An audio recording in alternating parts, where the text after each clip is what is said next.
ജീവിതത്തിൽ അവര് തല കുനിച്ചു നിന്നിട്ടുള്ളത് അവരുടെ ഭർത്താവ് മംഗലശ്ശേരി മാധവമേനോന്റെ മുന്നിൽ മാത്രം എന്ന് കരുതി മൂപ്പരുടെ തൃപ്പുത്രന്റെ താളത്തിനൊത്ത് തുള്ളാൻ അവരെ കിട്ടുമെന്ന് കരുതണ്ട. വേണ്ട. പക്ഷെ മംഗലശ്ശേരി മാധവമേനോന്റെ തൃപ്പുത്രനുമുണ്ട് ചില വാശികളൊക്കെ. ഇത്രയും കാലമായിട്ട് ഇങ്ങോട്ട് തിരിഞ്ഞു നോക്കിയില്ലെങ്കിൽ ഇനി ഞാൻ പോയി വിളിക്കുന്ന ആരും കരുതണ്ട. വരില്ല. ഇത്തിരി വേദനിച്ചിട്ടാണേ സ്വന്തം വീട്ടിലേക്ക് ഇറങ്ങിപ്പോയത്. എന്ത് വേദനിച്ചു എന്നാ താനീ പറയണേ? ഞാൻ വിസ്തരിക്കണോ? താൻ ഛർദിക്കേ. കള്ളുകുടിയും പെണ്ണുപിടുത്തവും പിന്നെ നാടൊട്ടുക്ക് ചട്ടം പിത്തരവും അങ്ങനെ നടക്കുമ്പോ പാലക്കുറി വിളിച്ചുപദേശിച്ചില്ലേ? നിർത്തിയോ? ഒടുക്ക ഇവിടത്തെ പത്തായപ്പുരയില് കണ്ടമാനം നടക്കുന്ന പെണ്ണുങ്ങളെ രാത്രി കൊണ്ടുവന്ന് കേറ്റാൻ തുടങ്ങിയില്ലേ? ചന്ദ്രാലയം സുഭദ്രാമ എന്നൊരു അറുവാണി ഞാൻ പറയണില്ല. എന്നെ നീലകണ്ണ കല്യാണം കഴിക്കാൻ പോണെന്ന് നാടൊട്ടുക്കെ പറഞ്ഞ് നാറ്റിച്ചില്ലേ? അത്രയായപ്പോഴല്ലേ അമ്മ പടി ഇറങ്ങിപ്പോയത്. അതെ, എല്ലാം ശരിയാണ്. പക്ഷെ പറയുമ്പോ എല്ലാം പറയണം. അന്ന് അമ്മ ഇറങ്ങിപ്പോയതിന്റെ അന്ന് തൊട്ട് നിർത്തിയില്ലേ എല്ലാം. പിന്നെ താൻ കണ്ടിട്ടുണ്ടോ പെണ്ണുങ്ങളുമായിട്ടുള്ള ഇടപാട്? ഈ പറയണ സുഭദ്ര വരുന്ന വഴിക്കെതിരെ പോലും ഞാൻ പോയിട്ടുണ്ടോ? ഉണ്ടോണോ? എന്താ തന്റെ നാക്കിറങ്ങിപ്പോയോ? നാക്കല്ല, ഈ ഉടൻ ഒന്നായിട്ട് അങ്ങ് പാതാളത്തിലേക്ക് ഇറങ്ങിപ്പോണേന്നാ ഇപ്പൊ എന്റെ പ്രാർത്ഥന. അതൊരു ദിവസം ഞാൻ തന്നെ ചവിട്ടി താഴ്ത്തും. ഓ നീല, തിരിച്ചു വരുമോ ഇല്ലയോ എന്നുള്ളതല്ല, ഒന്ന് പോയി കാണണം. നല്ല സുഖമില്ലാതെ കിടപ്പിലാണെന്നല്ലേ കേട്ടത്? സുഖമില്ലെങ്കിൽ അവിടെ ആംഗ്ലമാര് തമ്പുരാക്കന്മാരുണ്ടല്ലോ നോക്കാൻ, ഏഭ്യന്മാര്. അവറ്റയുടെ മുഖം കാണുമ്പോ തുടങ്ങും എനിക്ക് പേര് വരില്ലെന്ന് അങ്ങോട്ട് അരിച്ചു കയറാൻ. അമ്പിനും ബില്ലിനും അടുക്കില്ല എന്ന് പറഞ്ഞ ഞാൻ എന്താ ചെയ്യാ? താനൊന്നും ചെയ്യണ്ട. പറയണത് അങ്ങോട്ട് കേട്ടാ മതി. എനിക്ക് കുറച്ച് കാശ് വേണമല്ലോ. ഇത്തിരി താമസം ഉണ്ടല്ലോ. മഷി ഉണങ്ങാൻ വടക്കേപ്പുറത്ത് വെയിലത്തിട്ടിരിക്കുക. ഈയിടെ ആയിട്ട് തന്റെ ഹ്യൂമർ സെൻസ് ഇത്തിരി മെച്ചപ്പെട്ടിട്ടുണ്ട്. Thank you. ഒന്ന് പറഞ്ഞിട്ട് പോന്നീല. പാട്ടുപേരുടെ പണി എന്ന് പറയുമ്പോ ആശാരിമാരെ ഏൽപ്പിക്കണ്ടേ? അടിയോടിയുമായി ആലോചിച്ച് വേണ്ട ചെയ്യൂ. താൻ ഏതെങ്കിലും മരങ്ങോടൻ ആശാരിയെ വിളിച്ചേൽപ്പിച്ചാൽ ശരിയാവില്ല. കുളിമുറി ഉണ്ടാക്കുകയല്ല. ഉവ്വ്. അപ്പൊ ബഡ്ജറ്റ് എങ്ങനെയാ? ബാങ്കിലൊന്നുമില്ല. അതാ ഞാൻ മലയാളത്തിൽ തന്നോട് പറഞ്ഞത്. ആ മണിച്ചേരിയിലെ വസ്തു നമുക്ക് വിൽക്കാന്ന്. താനെന്താ നോക്കണേ? വാലിന്റെ 6 അടി പോരെ നീലെന്നെ നല്ല സുഖമായിട്ട് നീണ്ടു നിവർന്ന് കിടക്കാൻ? ബാക്കി മുഴുവൻ നമുക്ക് വിറ്റ് തുലയ്ക്കാവണോ? ഡീസൽ അടിച്ചോ? എങ്ങോട്ടാണാവോ? ഞാനിന്ന് വെസ്റ്റ് ജർമ്മനി വരെ പോവാ. ഇയാള് വരുന്നോ? എന്റെ സേവരെ നോക്കിക്കൊള്ളണേ.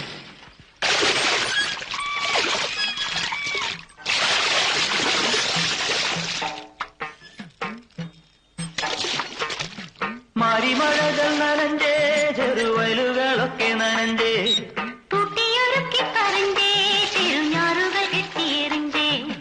മരിമഴകൾ നനഞ്ചേ, ചെറുവയലുകളൊക്കെ നനഞ്ചേ, കുട്ടിയൊരുക്കി പറഞ്ഞേ, ചെറുഞാറുകൾ കെട്ടിയെറിഞ്ചേ. തഞ്ചാവൂരിപ്പൊ ചൂടെങ്ങനെ? ഓ, ഇപ്പൊ ശീലായിപ്പോയി. വർഷം 5 ആയില്ലേ?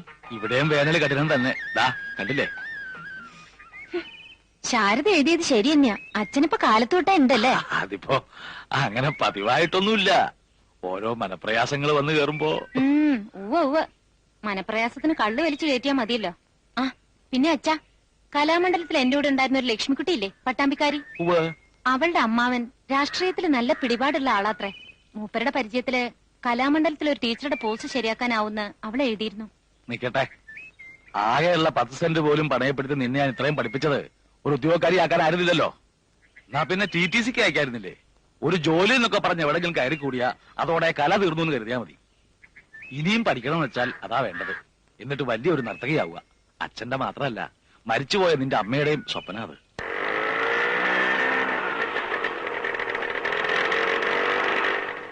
എന്താ ബാനു, അറിയോ ലീലെടുത്തിന്റെ അങ്ങനെ ചോദിക്കുന്നത്? അല്ല, വലിയ പഠിപ്പൊക്കെ കഴിഞ്ഞ ആളല്ലേ എന്ന് കരുതി സ്വന്തം ബന്ധമൊക്കെ മറക്കുവോ? ഭാനു, ആളകം മാറിട്ടോ. നേരം കിട്ടിയാ ഒന്ന് അങ്ങോട്ടൊക്കെ ഇറങ്ങോ? വരാലോ. എന്നാ പോവാം വാസുട്ടാ. ലീലയെടുത്തിയുടെ നാക്കിന് ഒരു മാറ്റവും ഇല്ല. അസത്ത അവനും അതെ, വഷളൻ.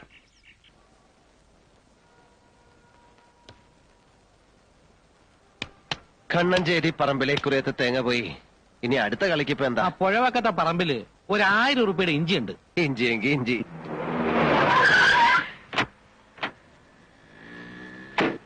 അവൻ ഇങ്ങോട്ടേക്ക് വന്നില്ലേടാ ആ നീലകണ്ഠൻ. എന്റെ ശേഖരനെ ആൾക്കാരെ വട്ടം പിടിച്ച് നിർത്തിയിട്ടാ. ഇല്ലെങ്കിൽ ഇന്നലെ തന്നെ തീർന്നേനെ ഇവന്റെ കഥ. ഇവൻ മൂർഖനാണെങ്കിൽ അത് രാജ വെമ്പാലയാ. ചെവിക്ക് നുള്ളിക്കോളാൻ പറയാം അവനോട്.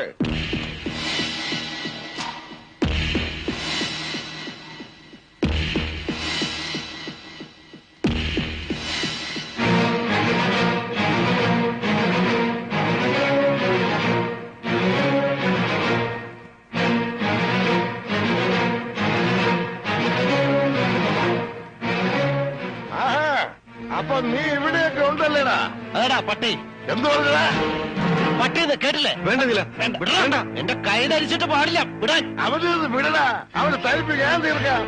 നീല, ഞാൻ പറയുന്നൊന്ന് കേക്ക്. വെറുതെ ആളെ തല്ലി കൈ നാട്ടണ്ട. നിങ്ങളൊന്ന് അടങ്ങി എന്നെ വഴി ഞങ്ങൾ കണ്ടിട്ടുണ്ട്.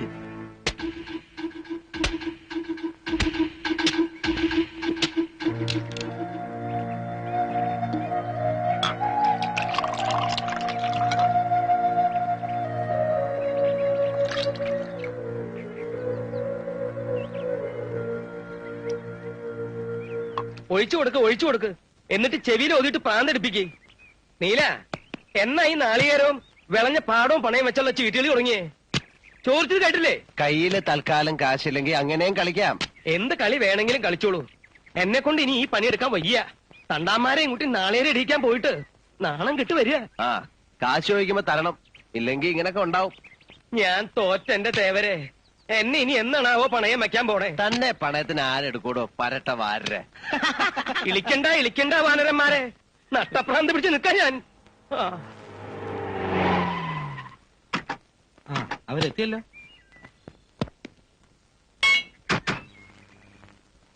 ഇതേതാ ഈ പുതിയ അവതാരം? വാരരെ അകത്തേക്ക് പോവാ. ആ, പോവാ. ചാക്കോ, കല്ലൻ ചാക്കോന്നാ വിളിക്കുക.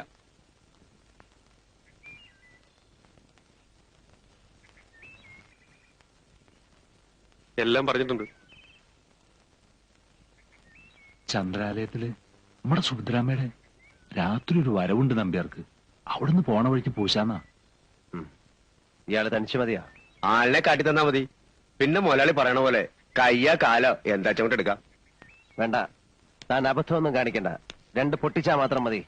മനസ്സിലായില്ലേ? നേരിട്ട് പിടയ്ക്കാൻ അറിയാൻ പാടില്ലാഞ്ഞിട്ടല്ല, അതാ ശീലവും. അതിനുള്ള യോഗ്യത ആ നാറയ്ക്കില്ല, അതുകൊണ്ടാ. പെടാന്ന് പറയുമ്പോ അത്ര മയത്തിലാക്കണ്ട. അതിന്റെ ചൂട് കുറച്ചു ദിവസം നിൽക്കണം. പറഞ്ഞത് എനിക്ക് മനസ്സിലായല്ലോ. കുത്തും മുറിയൊന്നും വേണ്ട. അച്ഛൻ എന്നും ഇങ്ങനെയാ? വൈകുവോ? ആ, ചില ദിവസം വന്നില്ലാന്നും വരും. കൂടുതലകത്ത് ചെന്നാ പിന്നെ എത്ര അടുത്ത് കിടന്നൊന്നും വരും. ഈ അടുത്ത ഇത്രയും കൂടിയതല്ലേ? അർബൻ ബാങ്കിൽ നിന്ന് നോട്ടീസ് 3 തവണ വന്നിരുന്നു. ഇനി ജപ്തി ചെയ്ത് ഒഴിപ്പിക്കുന്നൊക്കെ മാനാട്ടക്കിടാവ് പറയണ കേട്ടു. അച്ഛൻ ഇനി കടം ചോദിക്കാനായി ബാക്കി ഏഴിലക്കരയിലെ ശിവനും മുണ്ടയ്ക്കലെ ഭഗവതിയും മാത്രമേ ഉള്ളൂ. കൊളപ്പുറത്തുകാരെ സഹായിക്കില്ല അല്ലേ? നല്ല കഥയെ. ബന്ധുക്കളാന്ന് പറഞ്ഞിട്ട് എന്താ ബാനേച്ചി? ഇത്ര നാറികള് ഈ ദേശത്തില്ല. രണ്ടും കണക്കാ. ലീലയെടുത്തിയും വാസുവേട്ടനും. അയാളുടെ ചില നോട്ടവും മൂളലൊക്കെ കാണുമ്പോ ചൂലെടുക്കാൻ തോന്നും. പറയുമ്പോ അമ്മയുടെ ബന്ധത്തിൽ ആകെ ഉള്ളത് അവര് മാത്ര. വരുന്ന വഴിക്ക് കണ്ടിരുന്നു.